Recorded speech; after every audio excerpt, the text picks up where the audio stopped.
That's a memory. A memory. Tell us about your memory. Well, look, just keep it on there for a moment because this is rather funny. It was 1975, is it? I'm Yeah, 16. 1975. There I'm you go. 16. I'm in England, in the Newmarket, and this man here, Pete Sayers, who sadly is not with us anymore, but he went to Nashville in the 70s, in the early 70s, and being a pom, or what they call a limey, he went to Nashville and he played guitar and he played a bit of this and a bit of that, and he became very popular with the local Nashvillians, and ended up he was on the Opry. This is very early days when the Opry was still a church, the Ryman Auditorium. So and in the 70s he would have been pretty exotic and pretty kind of extraordinary. There's this limey over here and he's playing our kind of music, and Pete was fantastic entertainer and an all-round guy. And so he progressed. He got a television show, a breakfast show in Nashville, and he ran that for several years, I think. So he's on 6 o'clock in the morning, he's on Nashville local television, and he's interviewing Johnny Cash, June Carter, Willie Nelson, Chris Christopherson, you name them. They all appeared on breakfast TV to plug their latest record. And so Pete saw it all, and Pete found me when I was 12. Yeah, I was 12, 13, I think, actually, and he found me in a local gig in Suffolk. He'd come back to England after several years, and I guess, they moved on from the television show, or maybe he just wanted to come home. I reckon he could have stayed there, but I think he actually just wanted to come back to England, and never found out. I don't know why he came back, but he came back, and he got permission by the Grand Ole Opry. So this isn't some kind of illegal knockoff, because there are things in the world where they call it, Opry, they put an E on the end here so they can't be sued and things like that. No, this was with the blessing of the Grand Ole Opry, business or whatever company. Yes, you can start a Grand Ole Opry in England, right? So he came back to England and he started a Grand Ole Opry in Newmarket in Suffolk, which actually, funny enough, is where I was born. At the hospital there, and his mother ran a music shop in Newmarket, a funny little high street music shop, because he was the son and involved. It was a quirky shop like my shop. It's kind of quirky, so he had a lot of knowledge and a lot of passion and love for the music. So he started the Grand Ole Opry in the most fabulous old cinema in middle of in Newmarket High Street, and it was an old cinema with raked floor and no dressing room like the Grand Opry. Grand Opry didn't have dressing rooms. It was a church, right? They used to have to change behind screens, and when they walked out the back, they just walked into the laneway and into the back of a bar on the high street in Nashville. So Pete's place was just unbelievably close to the Grand Opry because it had dreadful facilities. It was old and musty, and you had a dressing room in the basement and in the bowels of the cinema, which was just really nothing going on down there. And you had to enter the gig from the back of the hall, down the sloping raked seating, and climb up on this really high stage that he had built, which was actually there, I think, because of the cinema.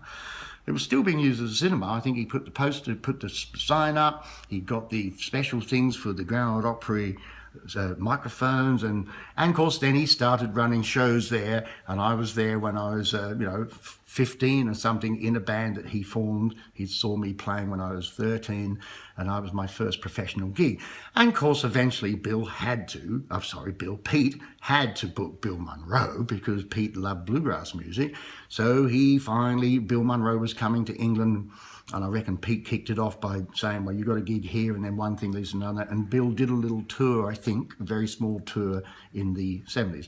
And at the end of the night, as it was traditional at the Grand Opry and with Bill Monroe at any of his festivals and things, you get everybody on stage and you all sing Will the Circle Be Unbroken or something like that. So there I am, next to Kenny Baker, the bluegrass fiddler, that I'm like 16 and I have no idea what an extraordinary picture this is at the time. Of course, I just thought, I'm just here and I'm just doing my thing. I was even trying to push Kenny Baker off the microphone. I think I wasn't going to hide that up the back. No way, I was very confident, except when they called out a song in B flat and I had to run down the back and get out of Kenny Baker's way, because I think Kenny Baker was just amused by this little upstart pommy kid, knuckling into the microphone. But so when Bill suggested something and, somebody said, what key? And Kenny Baker went, B flat. and I just disappeared because I'd never played in B flat before. But that's an amazing picture, and some people would liken that to being on stage with Elvis Presley. If you're a bluegrass fan, he is Elvis, and actually Elvis recorded his song, of course, Blue Moon of Kentucky. So enough of that. That's actually that's an extraordinary. I had to go searching for that. I'm going to pan around to see you. Yes, I liked your moustache, by the way. It was very cool. Yeah. So yes. So now, I guess this leads to, Kentucky, this mandolin that you purchased from me some time ago. And there's a little story behind this mandolin, of course, because, Bill Monroe, mandolin. Bill Monroe really made this instrument he was the first person really to become famous for playing one, really. I mean, before it, this instrument was designed by Gibson, a guy called Lloyd Law at Gibson. And I think before Bluegrass, 1939, these things came out in the 20s, 24, I think, something like that. And it was a ladies' parlour instrument. It was going to be used. Gibson was promoting the idea of forming mandolin ensembles for... Still, people were entertaining themselves in their front rooms. The kind of, well-to-do people, they didn't have pianos still, or if it'd be very, very expensive to have a piano, so you got a guitar, and so there were banjo bands later, but mandolin ensembles were, and this was the elegant, beautiful Florentine, I think they call it originally, as F5 mandolin, F-5, and 5 stands for F holes, and F that stands for I think this. And so beautiful instrument, just inspired by Stradivarius and violins, because it's all carved and has F holes, and just like a high-end violin, it has all the same things. So Bill, is all of a sudden bursts onto the scene, or apparently did. I mean, obviously he was playing the instrument for a long time. He got stuck with the mandolin. His brothers in the family, everybody played banjo and guitar and fiddle, and he had lots of brothers, and he was the youngest. He said, I was the runt.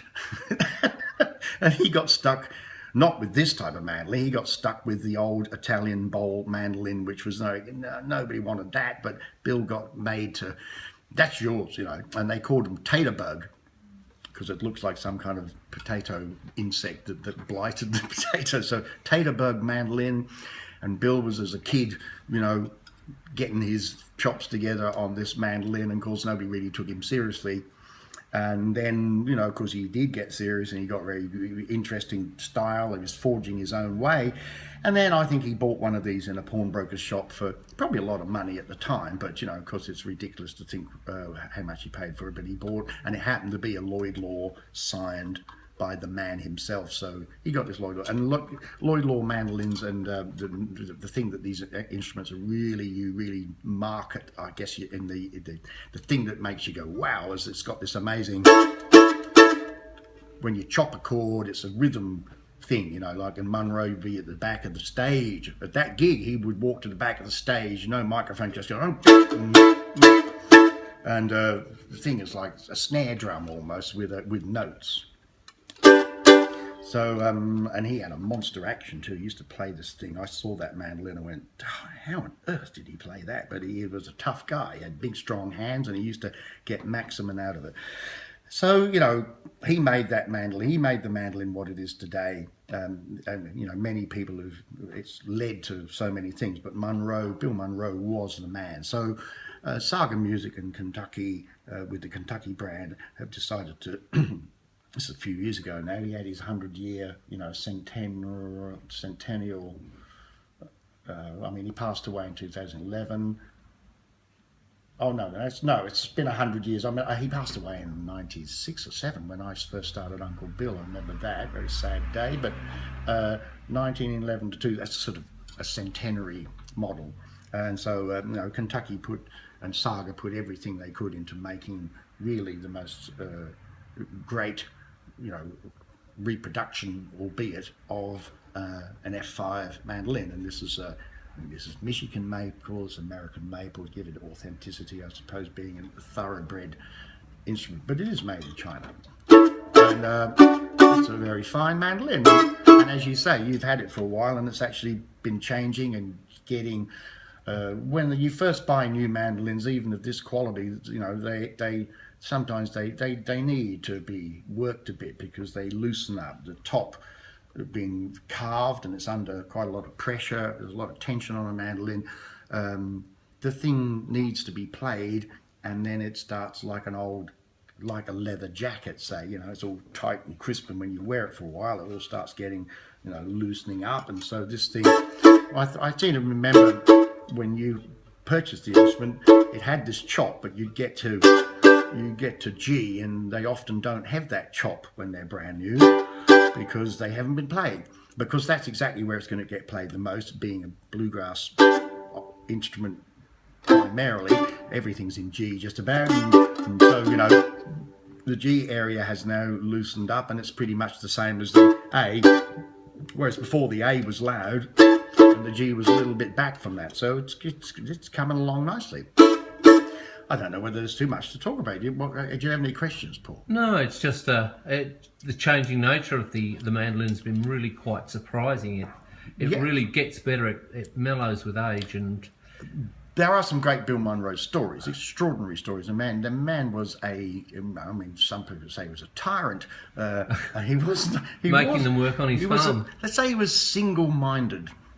And so he wouldn't budge from any position that he took, really. Yeah. And you need that when somebody's responsible for a whole genre of music. There's not many people on this planet could say, that's my music. And Bill Monroe actually did once say, I don't think he realised how hilarious this somebody asked him about bluegrass music, and he said, I always wanted a music of my own.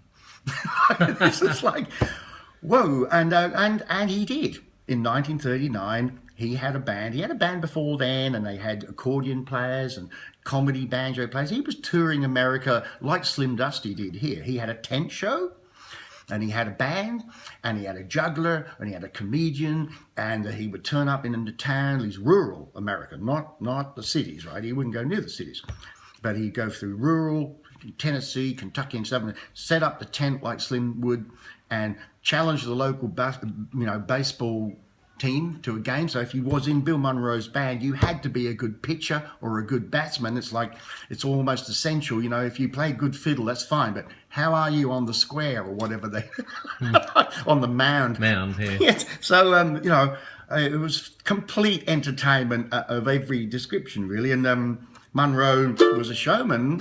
He was a showman.